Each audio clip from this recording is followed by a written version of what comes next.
Oh, yeah. How are you, folks? Happy Memorial Day on a Monday. That's right, we're working. That's what we do here at the Nick DiPaolo Show. We work and we work and we work. How are you? Good to be with you. Interesting weekend. All my stuff showed up from New York. I've been down here a month living on a mattress like Henry Hill and fucking Karen. And the movie showed up 9 o'clock on Sunday morning. 2 Russians and 3 black guys. They were phenomenal. I've never seen guys work like this in my holy. I feel like a dick. I'm walking around doing nothing. But it's like, then I was reminded I paid like $8,000 for this, you know. Guys looking at me like I'm going to pick up a box. I'm like, fuck you. I paid $8,000. You pick it up. And just a fucking, I got boxes piled to the ceiling, and they broke a marble table right in half. They put it back. You can't even see the crack, but the wife has to be bitchy about it, you know. So I started talking Russian with the Russian. He's supposed to be working. We're talking about Ovechkin for like 10 minutes, how good Ovechkin is. And he loves Trump, by the way. A Russian kid. 6 years ago, he didn't speak a lick of English, moves here. He lives in Texas now. He lived in New York City. Now he's in Dallas. And he couldn't have been he was a jovial, funny, just a fucking great guy. And I had weights. I had dumbbells. I look in the truck, the black guy's doing my dumbbell. In between moving pianos and shit and fucking armoires and then cable. I've been down here for a month. My cable goes in and out every 8 minutes, Comcast. Get your shit together. Jesus H. Christ. I'll watch I record a couple Red Sox here. I'll watch it'll stay up for about 10 minutes and then it drops. And then when it resumes an hour later, it goes back to what I was watching. I've been watching the same play. Fucking Devers charging a ground ball. I saw that 8 times. A month now, they can't figure it out. You have to be dog styling me. It's fucking, I'm living on the nicest street in the fucking town. You can't. The guy actually says, the guy that installed it, we've gone past him, 3 guys over him. We had a brainiac right from Calcutta sitting there with pulsing veins, and he's like, I don't know, maybe a squirrel bite the lamp. It's really? A fucking squirrel? Jesus Christ, to this, we still don't. And it's hard when you just moved in, there's nothing to fucking do. I can't read, I'm too depressed to read and write. I'm laying on a shitty mattress, I got a guy doing my floors singing in Spanish. What a long, I feel like I've been down here for a year now, fucking, but all my shit's in the house finally. And mother of God, it's gonna be a year. Thank God I have a wife that knows what she's doing. But what an aggravating, come on, fucking Comcast, get your shit together, honestly. Happy Memorial Day, and that means a lot to all those men and women who have made the ultimate sacrifice for this country, and especially for comedians. Guys like me, they allowed me to, shoot my mouth off. That's what this country's about. It used to be, until big tech showed up. And but we can't thank you guys enough who paid the ultimate price. And don't confuse it with Veterans Day, which I used to do like an idiot. But, you make the ultimate sacrifice, and nobody appreciates more than stand-up comics who, I shouldn't say that. Now it's so PC, and half of them are for censorship. The fucking idiots who just don't get it. We're coming at you live, by the way. Right, Billy Boy? You lose your shit? Okay. We'll do it live. Okay. No. We'll do it live. Fuck it. Do it live. I'll write it and we'll do it live. Sounds like every meeting I have with Fucking Jason. Thing sucks. That's me yelling at his computer. Fucking thing sucks. Yeah. So, thank you, people, and their families have made the ultimate sacrifice. Matter of fact, there's a great story. This World War II veteran, he's 97 years old, and he still works at a New Jersey grocery store. Okay? World War II vet. Imagine. Bart Benny Facetto served as a gunner on fighter planes, but now he helps customers at the checkout counter at the Stop and Shop in Edison, New Jersey. Can you imagine he was in his 20s or 18, shooting from a plane, getting shot at. What were you guys doing when you were 18, 20 years old? Nothing. Me either. What was I doing? I was working at a mental institution in Danvers, Mass. I'm telling you, as a groundskeeper. I had no shirt on. I was in the best shape of my life at a mental institution. I had about 5 crazy broads that wanted to blow me, but they had teeth like great whites, and drove around on a tractor for 6 hours, reported to work at 10 o'clock. We started wrapping up around 3:30, and it was state work. I was getting paid, I don't know, fucking $30 an hour. This is in 1983. That's what I was doing, and then chasing pussy at night. This guy was on a fucking plane having Germans shoot at him. That is the greatest generation ever, and it started to get weaker right after that. Now we're beyond fucking the worst generation. Whatever, Alyssa Milano, she's probably a little younger than me. Fucking dunderhead. I'll get to you in a few minutes, sweet tits. Nick, that's sexist. Anyways, yeah, this guy, Benny Facetto, 97, still working. Here's a couple clips of him. Why don't you take breaks? Oh, I don't want to take a break. I never take a break. I never do. Why? It's useless. I gotta go sit down, take a break, then come back and work. That's me right here. Oh, wow, that's you? Look at Benny. See, Oh, boy. You look like a famous movie star. Can you tell me anything about World War II? dangerous. Very dangerous. Did you think you'd make it home? No. The day I didn't fly out, they shot my plane down. Pause. Never saw it. The day he didn't fly out, the one day he didn't take his plane out, they shot it down. Can you imagine still getting... I didn't want to come here this morning. I'm fucking 57. Wanted to lay on my mattress on the floor and suck in fucking polyurethane. It's like I'm huffing my house. Can you imagine this guy? And people love him. Go ahead. Again? Never saw it again. World War II vet? So was my dad. Yeah? Let me tell you something. I was a rough character. Oh, yeah? Always got into trouble, didn't you? When I was young, the Lord is my shepherd, I shall not want. The Lord is my shepherd, I shall not want. I think I am. Korea, Vietnam. Glad you're making it home okay. You made it home, too. Yeah, we both made it. I'm happy I come back. Yeah. But there's a lot of boys never came back. And that's what Memorial Day is for. Yeah, that's what it's for. For the boys that never come back. People, the men that never came back. Now it's for drinking and burning yourself on the grill and getting fucked up. And Memorial Day, and how do we pay tribute to these guys? 50% off a mattress at fucking Target. Yeah, that's how we pay tribute to these guys. They really were the great. They only stopped the world from tyranny, ladies and gentlemen, which now it's coming from inside our country. That's all they did. And they came home and they started families, the ones that survived, that didn't die, started families and businesses and never talked about it. Today, some guy pulls a hamstring for the Yankees. He's on the news for 22 fucking minutes. I'm telling you today, I don't know what the Yankees are going to do. But God bless that generation. Honest to God, man. Do we have any more of our friend? You gotta keep working. Until I drop dead.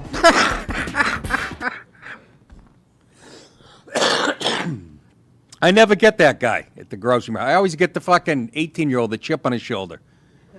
He recognizes my special and he hated it, so he puts the eggs on the bottom and puts 3 cans of heavy cling peaches on top. Unfucking believable. Benny, God bless you, man. Till I drop dead. I don't have that in me. I'm 57. Another 20 years would be nice. I do not want to be in a diaper. How about him? He's still got all his marbles. That's what's unbelievable. I think we would have all been better off, us guys, if we... That's why I sort of think they should bring the draft back. Little discipline. Little tough love. If there's any nation that needs it, it's this nation of pussies. I mean, that's what organized sports are good for, but they want to kill that too. What's that? Organized sports, that's what those are for, but they want to kill those too. Yeah, they do. Competition is what made this country great. But, you know what I do like? That women's softball. I was watching the playoffs. Every other broad is built like friggin', Larry Zonka, but every once in a while there's one of those fucking...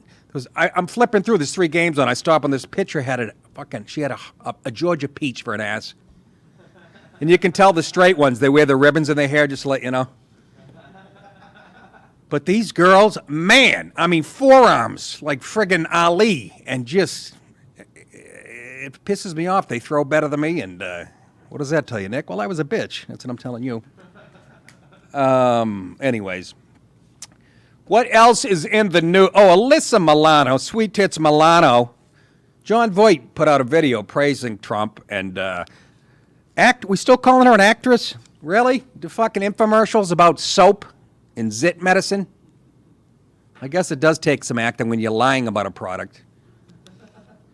She commented on Jon Voight's praise of Trump. Of course she did. She has nothing better to do. And what he called Trump the greatest president since Abe Lincoln. Now, normally, you know what? I would disagree with that too, but because of the 2 years of horseshit he's gone through with a silent coup, and it's all going to come out, folks. Excuse me. What he's accomplished with all this fucking Russia hoax, and he's still got stuff done, I'm going to put him up there. He passed Reagan for me. And the fact that he exposed the media for what it is makes him my favorite of all time. George W. Bush, they used to trash him every 3 seconds, and he'd turn the other cheek. He did that for 8 years. What did it get us? Obama. Trump comes on the scene, flips over the apple cart. Oh, I don't like him. He's abrasive. Get over it. He crushed ISIS in a fucking week. The economy's never been better. He's meeting with Kim Jong-un and scumbags like that we never talked to. He's telling China, you better quit fucking with us. He's done everything he said he's going to do, except for the wall, which is his number one promise. Get on it, fella. But that's only because the Dems don't want any part of it. You shut that off, you shut off their spigot to future votes. That's simple. Anyways, Milano, who has publicly opposed the president, quote, tweeted a Twitter Moments post about Voight's comments with the caption, "Now I understand why Republicans like to discredit actors in our political views. Stay in your lane, John." This is what she's saying. Has been. She calls him a has been. What kind of glass house do you have?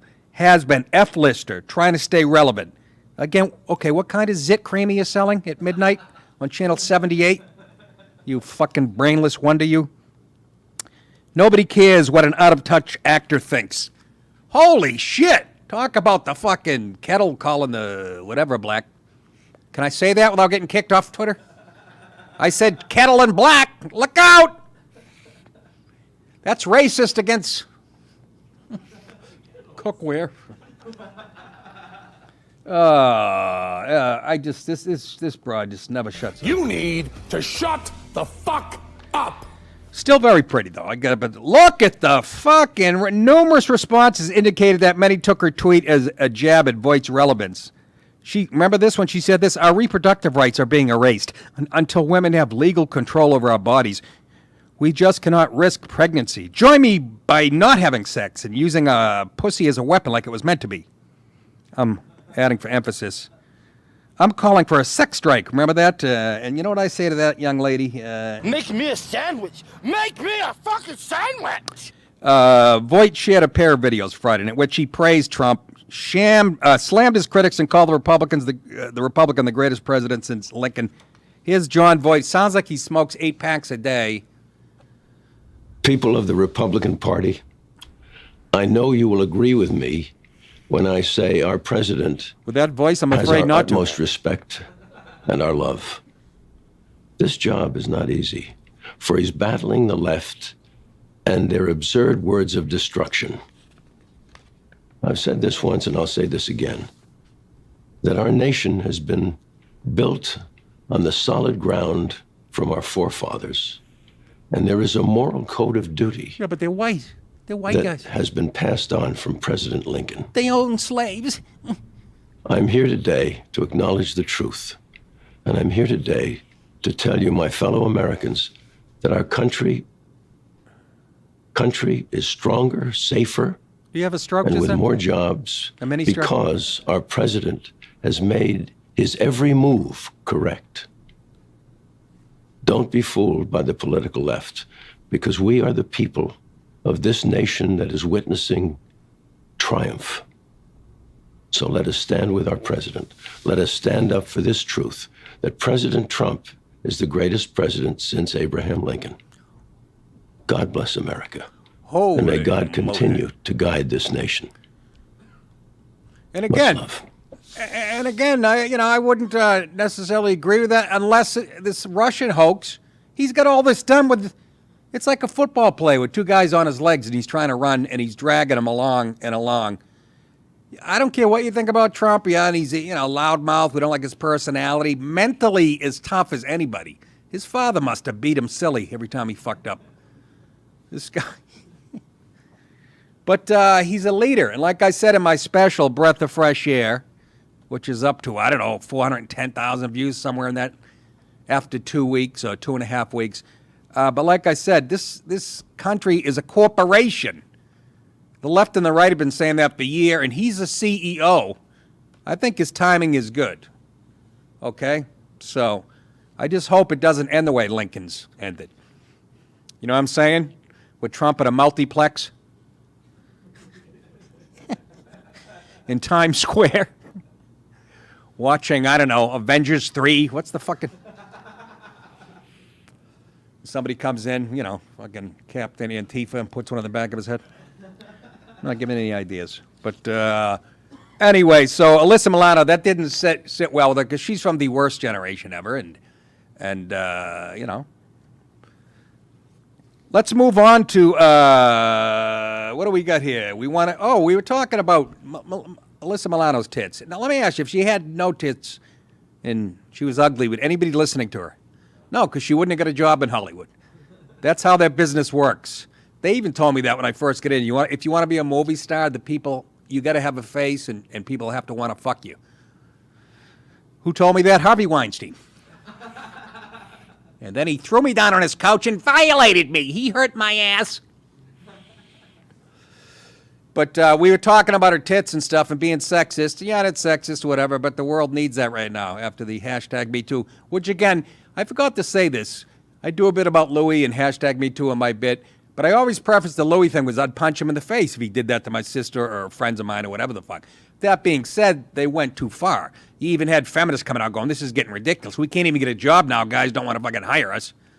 But, tits make the world go round and, women's private parts. That's why the world evolved.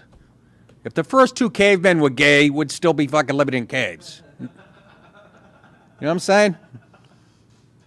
It's like some guy going, I want a blowjob, and the wife goes, I want a dishwasher, and the guy went downstairs and he built the dishwasher because he wanted a blowjob.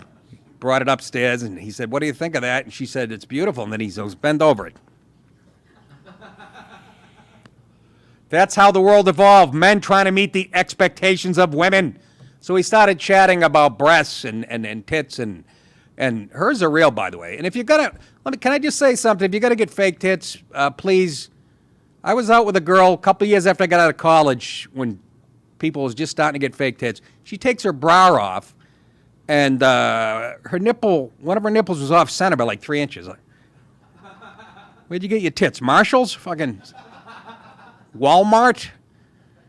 So, get good ones, okay? And let's take a look at, we started talking about tits, and I love tits. I'm still like a 12-year-old boy.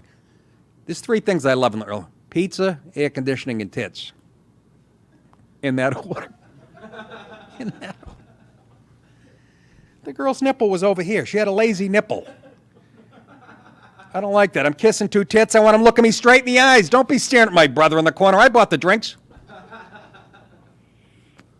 Anyways, we started chatting about politicians. Jason last week, we were talking about AOC and put up a picture, and we noticed that she had a decent rack. So like guys, we started yapping about that, and we started arguing who's, we went on a search to find out some of the nicest breasts on Capitol Hill and, throughout the political world. And what did we come up with, fellas?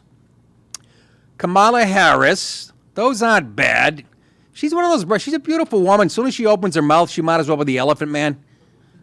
Where they're anti-white, old men are the problem, fucking blah, blah, blah. White people can't adjust to a changing world, horse shit. Free health care for everybody. Not a bad rack. Go ahead. Now, you sure that's not doctored? That's AOC. That's AOC. I've seen a million pictures of her. Are you sure somebody didn't?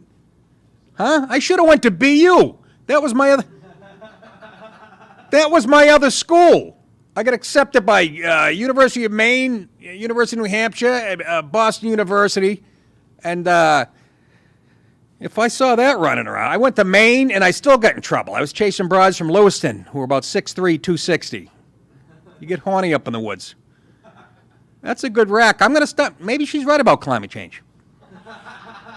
You know what? You better take that bra off. It's getting hot. What is she doing there, by the way? She's actually floating on a magic carpet. Next. Who's this? What's her name? Something Cinema? Kristen Cinema from... Again, dude, press the button. Kristen Cinema There from you go. Arizona. Is that button too hard for you? Is that button too hard there? Richie? He controls it. Kristen Cinema from where? Look at that rag. She's from Arizona. Arizona. There's no ugly girls in Arizona. They actually shoot the ugly ones.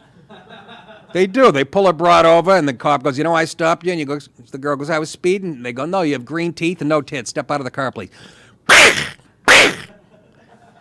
Look at the face on her. She looks like a genius. Somebody just sucker punch her? My tits are too heavy.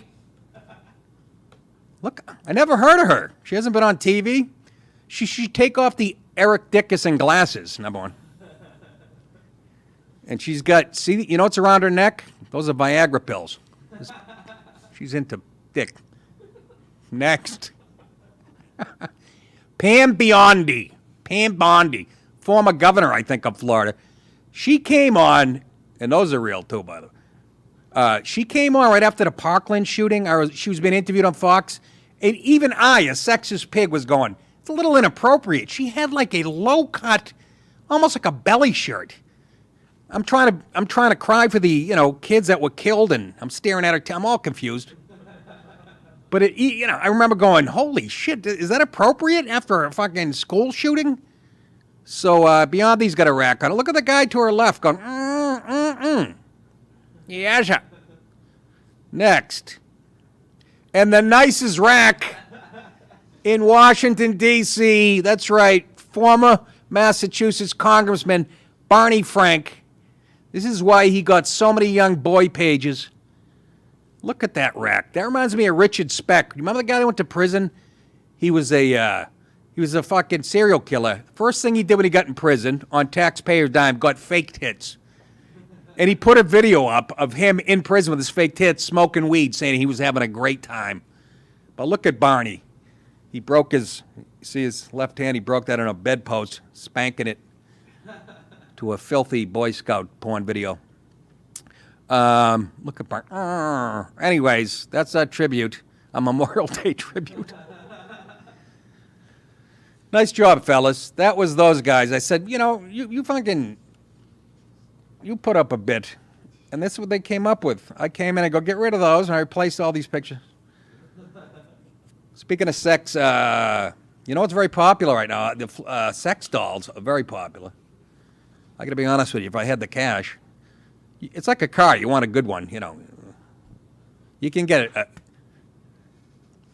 There's pedophiles out there who have no money, so they buy like a regular doll, like you would for your kid, and they throw a wig on it and a fucking skirt, but it's still a baby, and it looks weird. Florida Governor Ron DeSantis signs bill outlawing child sex dolls. You gotta grow up. You're not a kid anymore. Unfortunately. On Thursday, DeSantis signed into law legislation that bans the sale or possession of childlike sex dolls after it unanimously passed the Florida legislature. SB 160, sponsored by State Senator Lauren Book, Democrat, Plantation, Florida, prohibits a person from knowingly, as opposed to not knowing you had one in your bag, as you're going through TSA at LaGuardia. And they're like, what's with a Chinese 14-year-old kid in your bag? Prohibits a person from knowingly having in his or her possession, custody, or control of an obscene childlike sex doll. Sick people out there. Hey, little boy, do you want some candy? No, I don't, Mr. Frank. Can you untie these things and let me out of the house? These are anatomically correct, lifelike silicone dolls that are eerily similar to real human children. What a sick fucking world. made for the sole purpose of sexual gratification, Book said in a statement from her office following the bill's approval. Just as viewing child pornography lowers the inhibitions of child predators, so do these childlike sex dolls that have no place in the state of Florida. Plenty of room in Vermont for them, in California. A legislative analysis found that many childlike sex dolls are imported from China, Japan, and Hong Kong. They're always up to... Do you remember this story?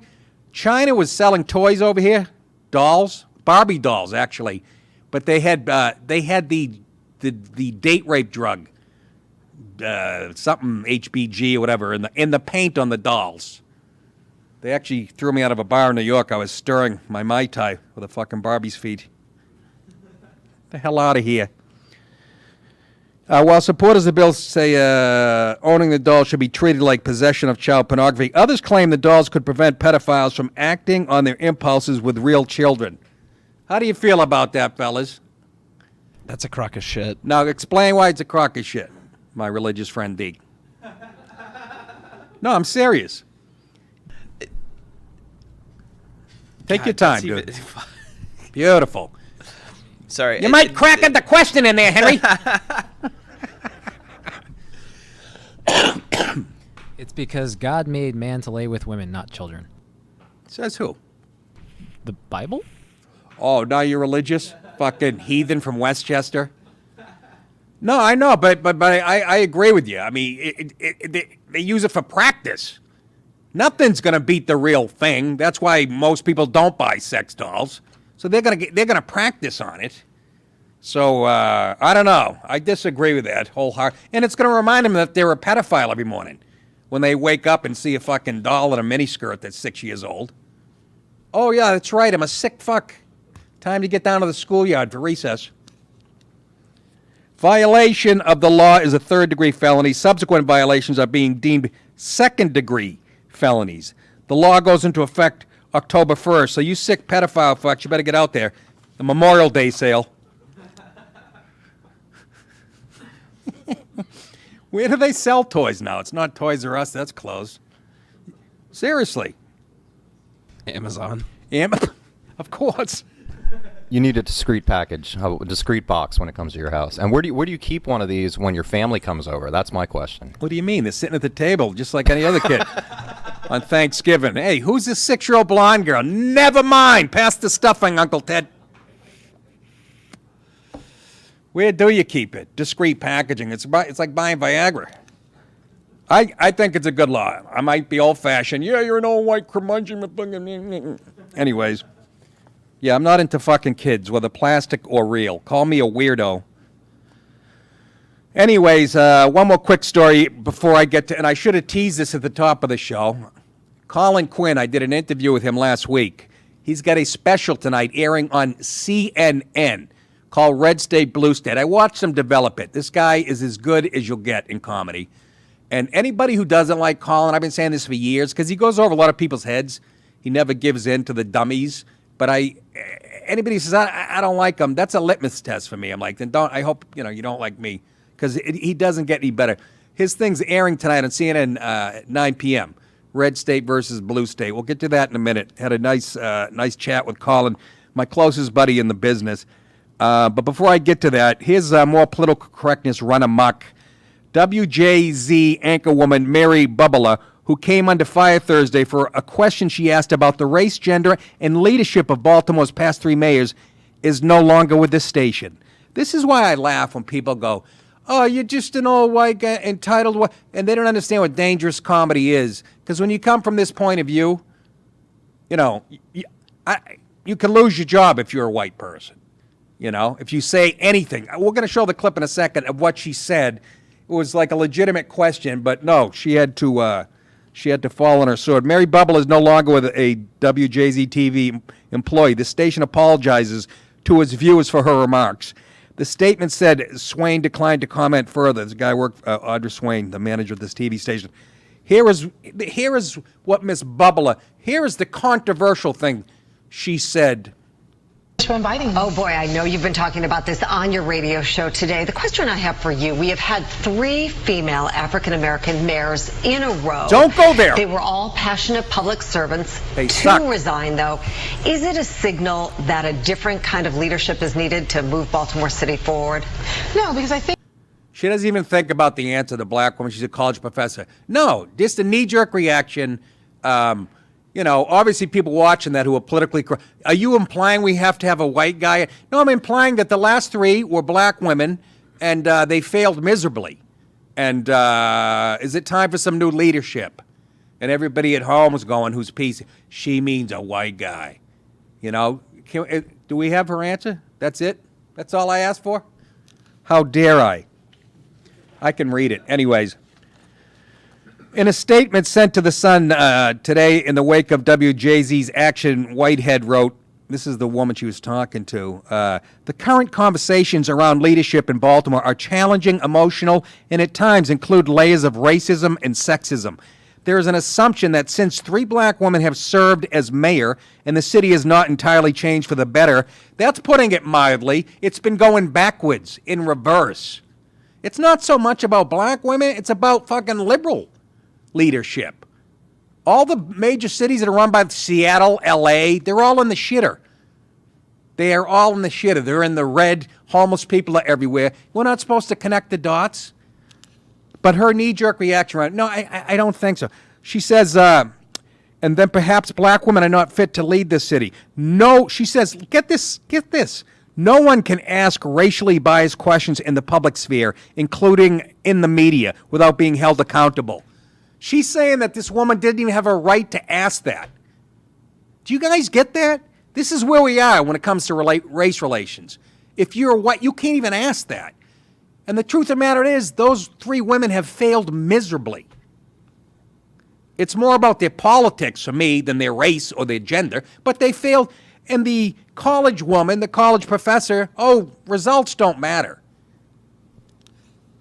Nikki Mayo, who worked in TV news and is immediate past president of the Baltimore Association of Black Journalists, once again, in this colorblind society, we have a black journalist organization, posted video on the interview on Twitter last week, and then all the people came out with it. What's the matter, Jace? All the people came out with their pitchforks, and the social media blowback to Bubba's question was immediate, because everybody on social media is holier than thou. There's not a racist on Twitter. There's not a racist on Facebook. They're all better people than you, and don't forget it. Bubba apologized on Twitter on Thursday and Friday, which was a big mistake in my opinion. Bubba emailed the following statement to The Sun Tuesday, confirming her departure. In my 22 years of working in TV news in Baltimore, 15 of those years with WJZ, I've always treated people with utmost respect and dignity. I loved my job because I love the people of Baltimore. Last week I realized I made a mistake after I was told I made a mistake by all those fucking social justice warriors. I added that in the language I used on air. I immediately apologized for any hurt I unintentionally caused. When you apologize, what you're doing is condoning them coming after you. But this would never happen to a black person, especially in this day and age when I hear black politicians at the national level, high-profile Democrats talking about all white men are the problem. Kamala Harris, people running for president, Beto O'Rourke apologizing because he's a privileged white male. All this talk of all white men. This woman implies that she didn't even come out and say, she didn't go, you think it's because the 3 black broads were just dumb and didn't know what they were doing? It's not what she fucking said. But we can paint with a broad brush when you're talking about older white men, and that's all they do in Washington today, but that's fine. She says, I received immediate support from WJZ because they knew it was not in my heart to intentionally cause this kind of harm. I wanted to do an on-air apology, but was not allowed. So why do you say they supported you? What kind of support is that? They wouldn't let you do an on-air apology. You're a white woman. Stay in your lane, bitch. You can't talk about us. Anyways, I hope that the people of Baltimore know that I would never do anything to hurt anyone. Unfortunately, I now stand in the path of the tornado. WJZ was forced to let me go. I'm saddened and shocked by this decision. And then here's the woman, Mayo. that she was talking. I fall at the intersectionality of being a black and a woman. Yeah, that makes up about 3% of the population. In something like this, I expect a woman to be more sensitive to generalizing a demographic, even though I can say anything I want about old crusty white men being the problem. Fucking hypocrite. I don't know any white women who would become comfortable with an anchor or anyone else asking a question like the one we heard saying, well, we've had 3 women back to back. Do you think it's time for a different kind of leadership? We haven't heard that on a national level. Isn't it time for a black woman president? These old white guys have fucked everything up. We haven't heard that Trump's a racist and a bigot since he got in office.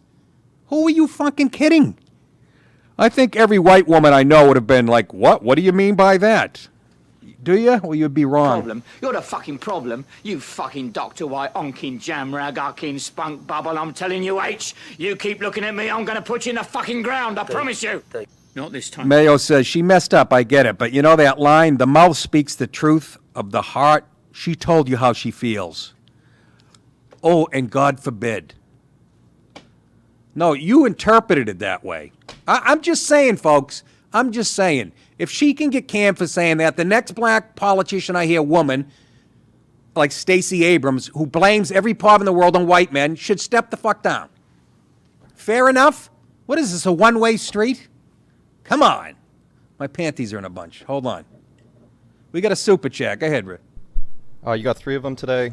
Crash Hard real quick. Yep. Crash Hard said you were on fire today. Great show.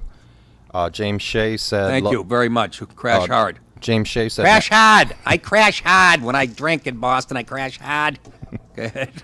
James Shea said Nadler is still fat. Love you from Lawrence, Massachusetts.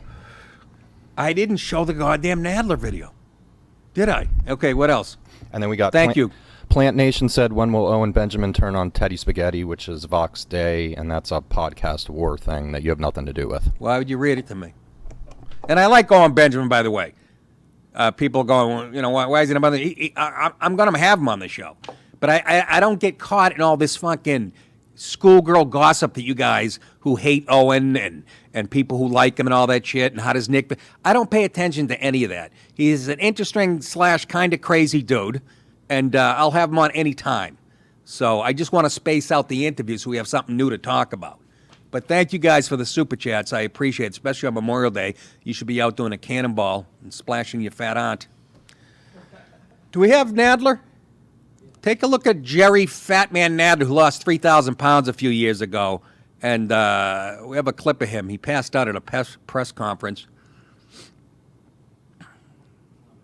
What's that, Jay? Go ahead.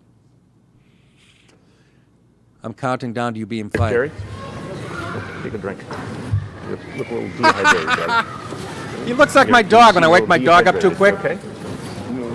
You want to take a look at him. He's he doesn't even know where he is. How you feel, man? Get him a milkshake. Okay. Hit him in the face with a milkshake. Right? I put that up on Twitter. It's got like almost 1,000 likes. Get him a milkshake. No, I'm sorry. That was another tweet I had later on about Martin Luther King Jr. that we might get to later on this week. He wasn't the savory dude that everybody says, but we knew that. And, of course, you get deemed a racist or a bigot or whatever. But anyways, Nadler went unconscious there for a minute. We had another picture I should have given you. He's sitting there. His pants, I'm not exaggerating, his pants are at nipple level.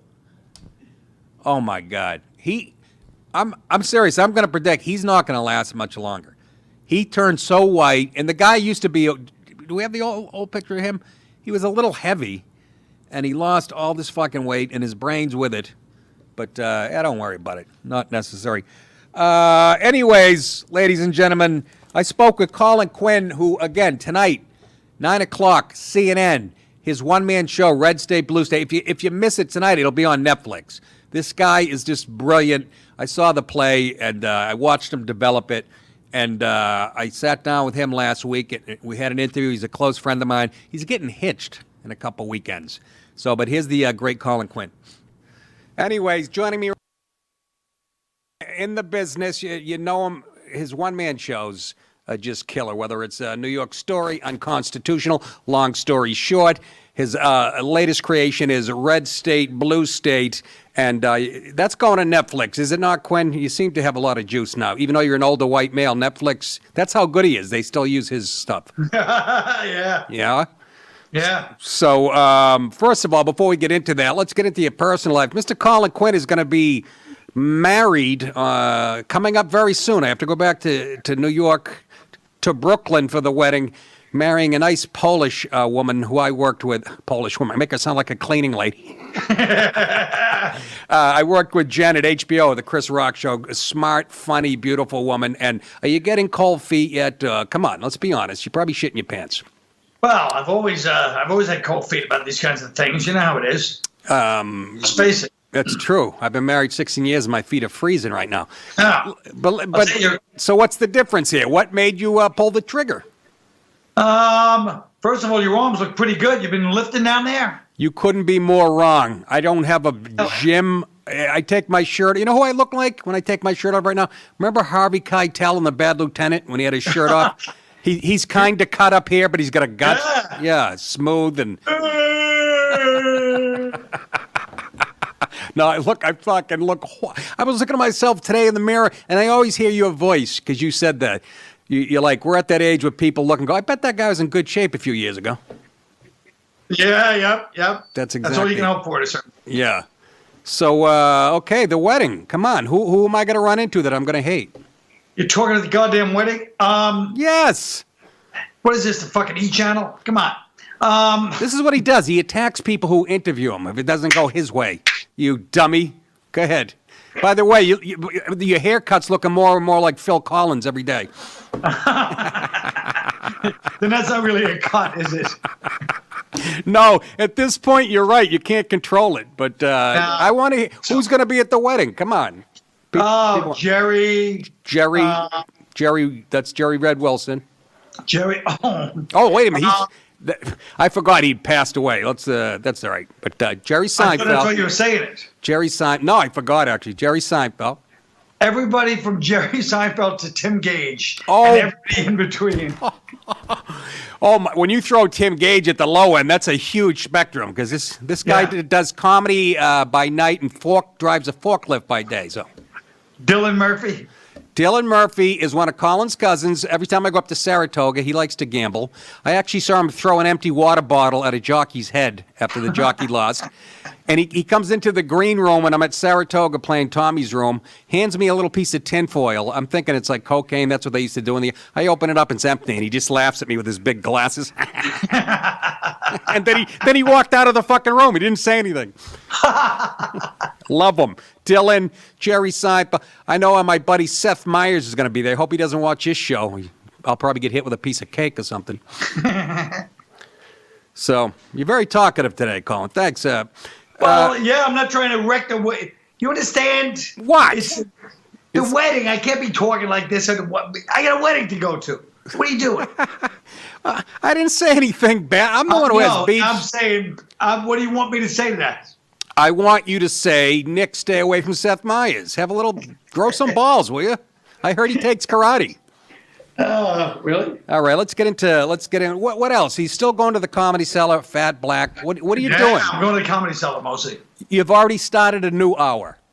Well, I mean, you know how it is. You always have an old stuff that you don't use, and then you bring it back, and it's all better than anything you've done, and somehow that gets left behind. You know what I mean? You do comedy, and then you're like, I'll do the old stuff. And then not only does the old stuff do better with the crowd, right? But the comedians come up and go, that's a great bit. And you're like, oh, thanks. The one I wrote 11 years ago. Right. They don't realize this new stuff I'm so proud of that nobody mentions because it's mediocre. But it isn't. That's the thing about Colin. I watched him work out these plays, these one-man shows. He'd go on before me, the Fat Black Pussycat. He's up there. You talk about a craftsman. He's got his index card. And even in its raw form, I remember watching you, this latest one, Red State, Blue State. You're working on it I'm watching you for at least 7 months, and then you go to me, I think I want to know where this is going to go. And I'm like, what are you talking about? I thought it would be, that's how much effort you put into it. I mean, after 7 months, you're just figuring out where you want to go with it. Yeah, it's because, especially with the country, the way the country goes now. Yeah. Like, when I did Unconstitutional, people would come up to me afterwards and go, and even the end of the show, I was like, we can make this work as a country. And now I really know that you need to break up a country. You look at anything in this country, no one's getting together on abortion, guns, religion. You go down the list. No one's getting together.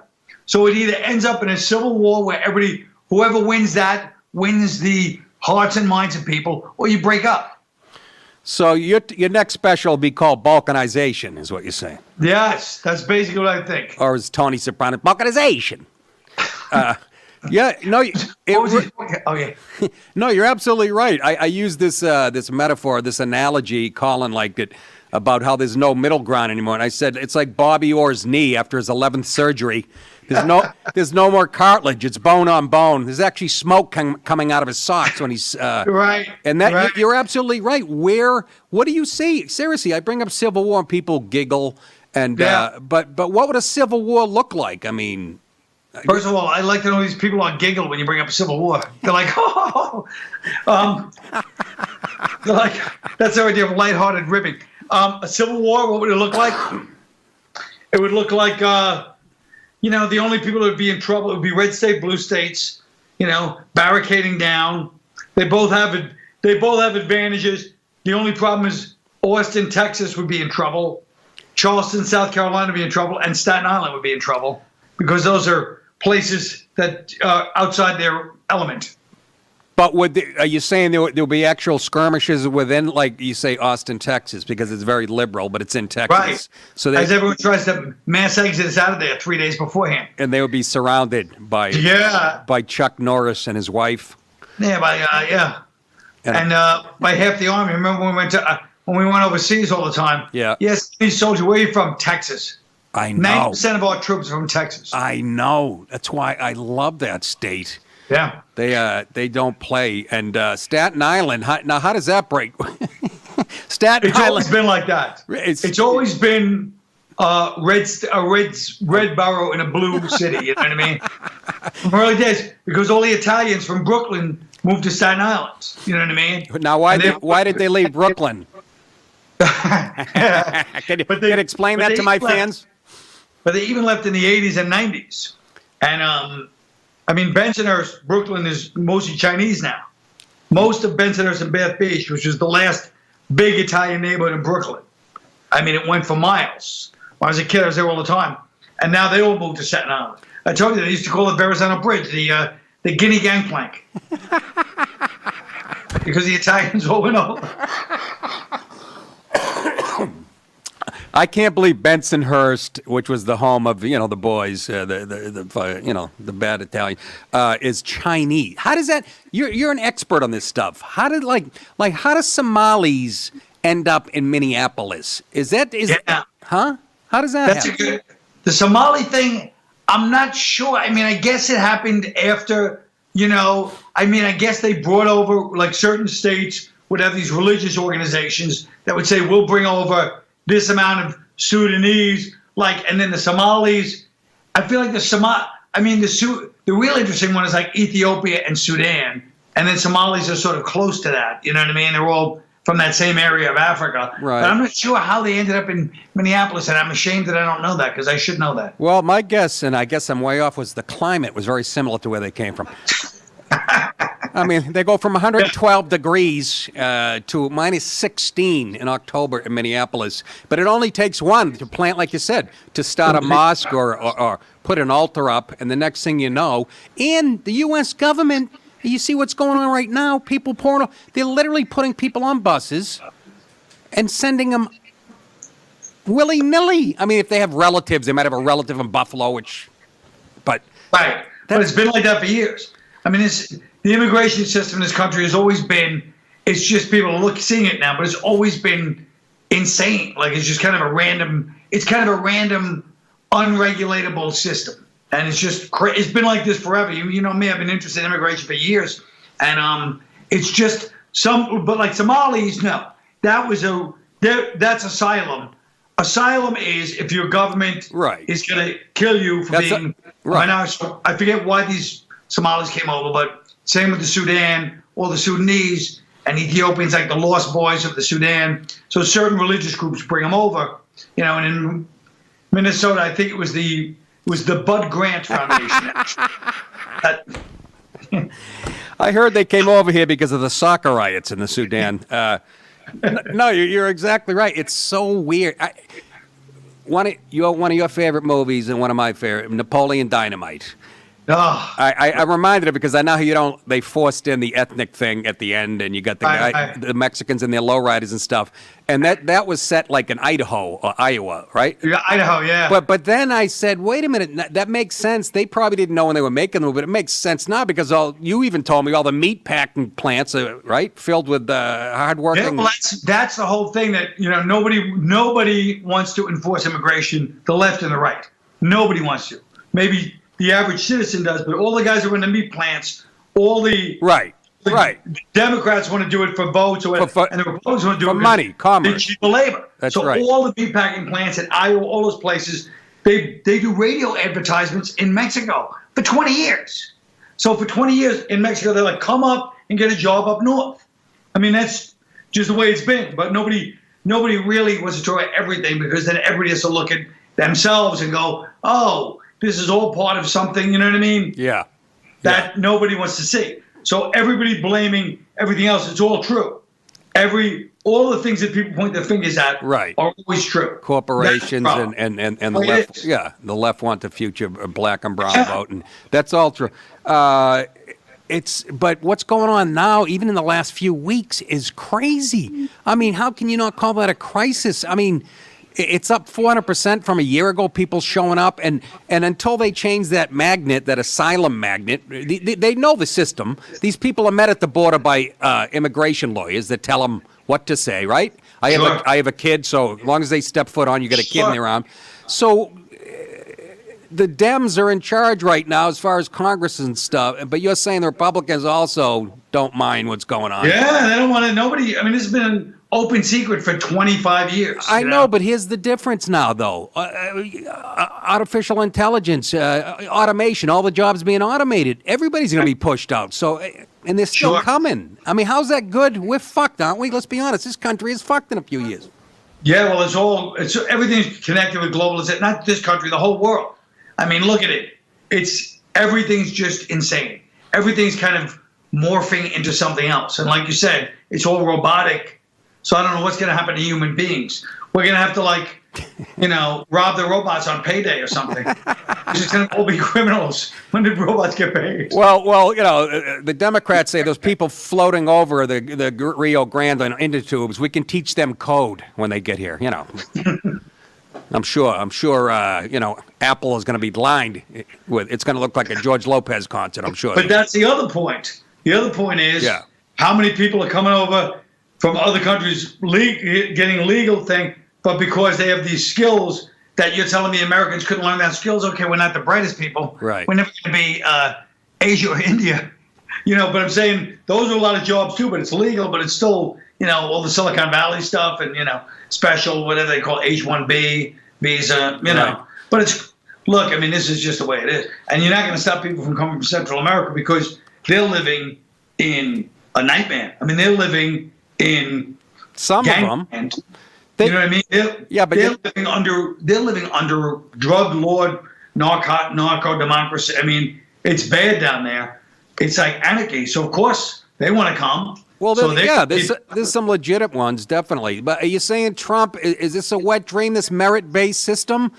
Is that racist, like the left says? What's a merit-based system? Yeah. Well, people coming in, he says we're going to do what Canada does in Australia, where you give them a test. It's based on education and what you can do for this country. And he's catching all kinds of blowback that's racist and, But but also most of the jobs, like I said, all those factories in the United States and all the canning places, they don't want that either.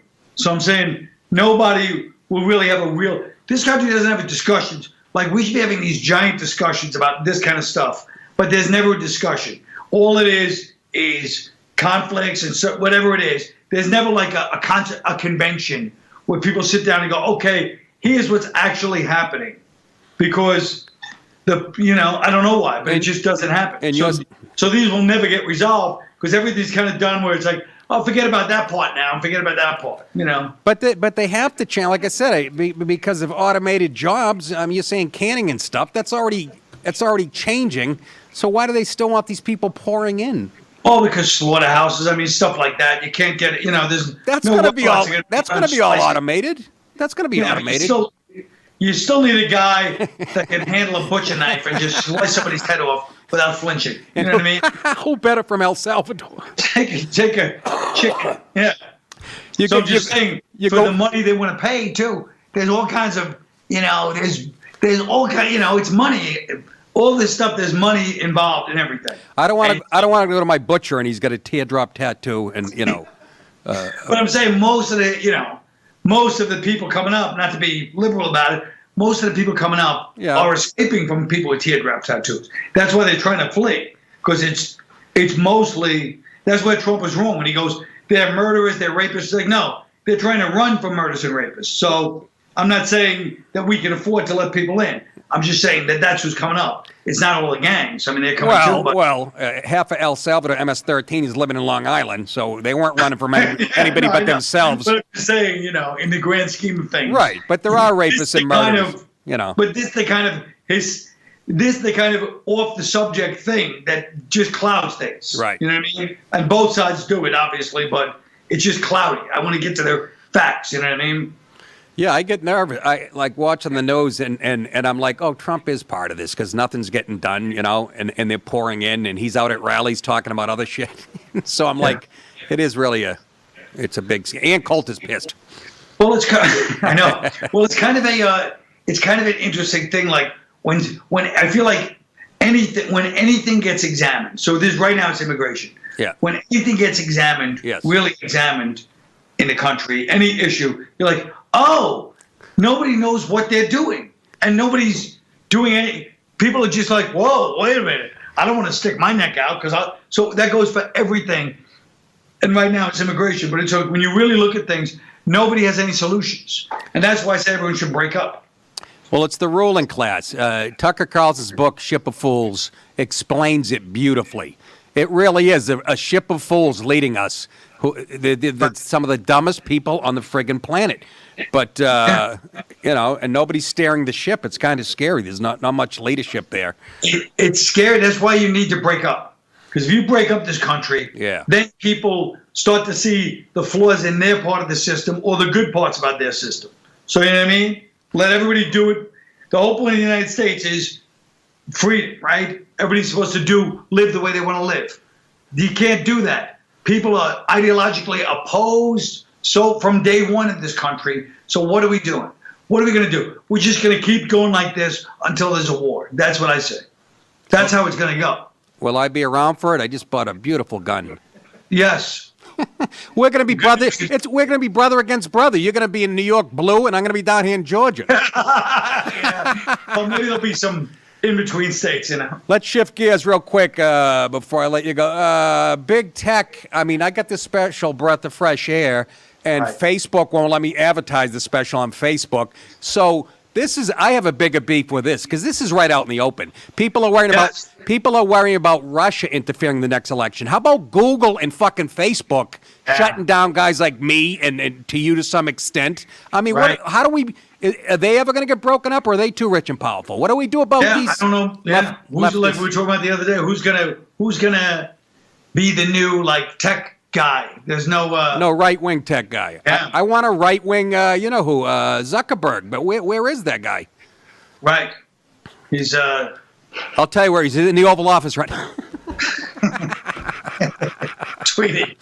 But I mean, this is serious. But it is crazy that they're censoring you. That's ridiculous. You know what I mean? It is and it isn't. Shadow censoring?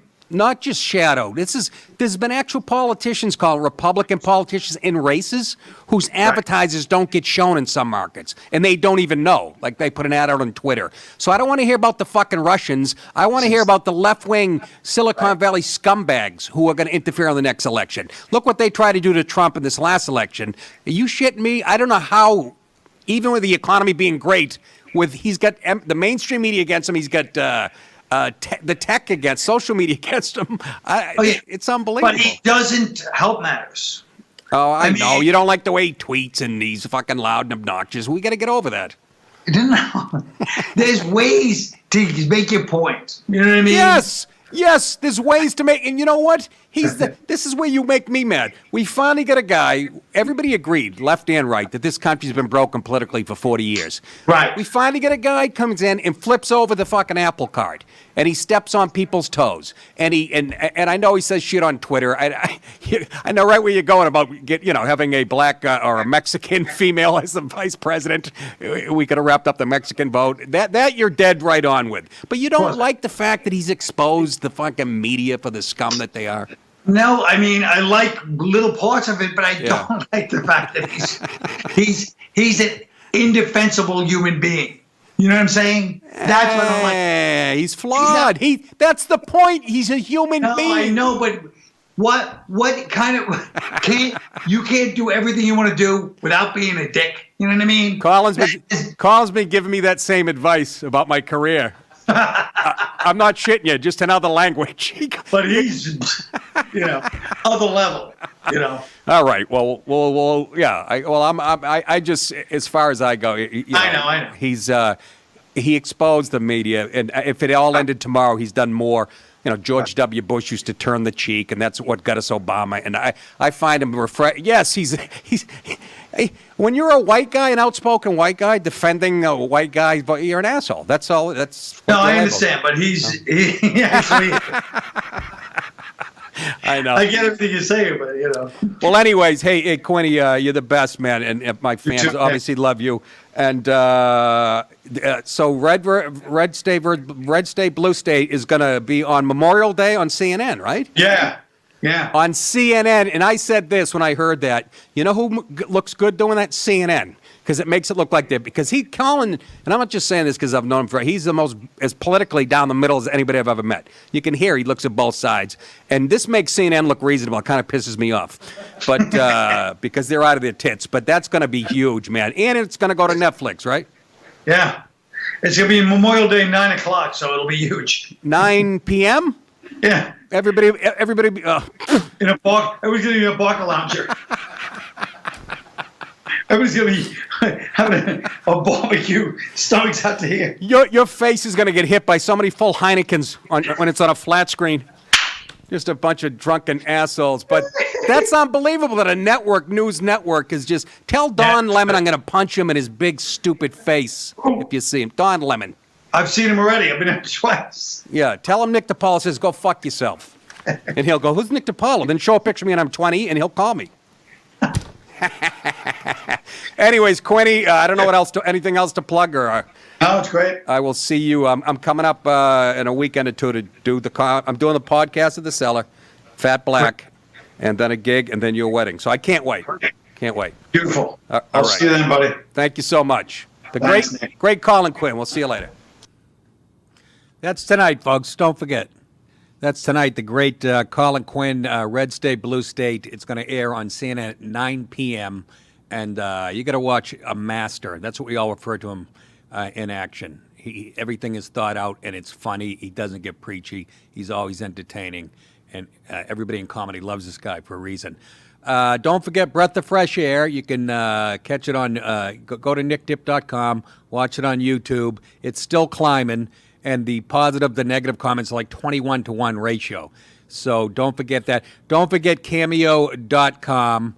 If you want me to send a personal video to you guys, roasting one of your friends, beating up your old girlfriend or boyfriend or a relative you don't like or a bossy neighbor, don't forget Nick DiPaolo, nickdip.com for my tour dates. You can get all the information. I'm still touring this week coming. I'm going to Algonquin, Maine at Jonathan's. And the Whites of Westport on Saturday night in Westport, Mass. And so thank you for supporting the show. Have a great weekend, everybody. Great Memorial Day weekend. Don't forget about what it's really about. And remember, you guys think it, I'll say it. You're very welcome. I will see you guys on patreon.com tomorrow. Have a good weekend. Take care. All right, Quinny, I'll let you go. And I'll talk to you later. You're the best, man. Bye now.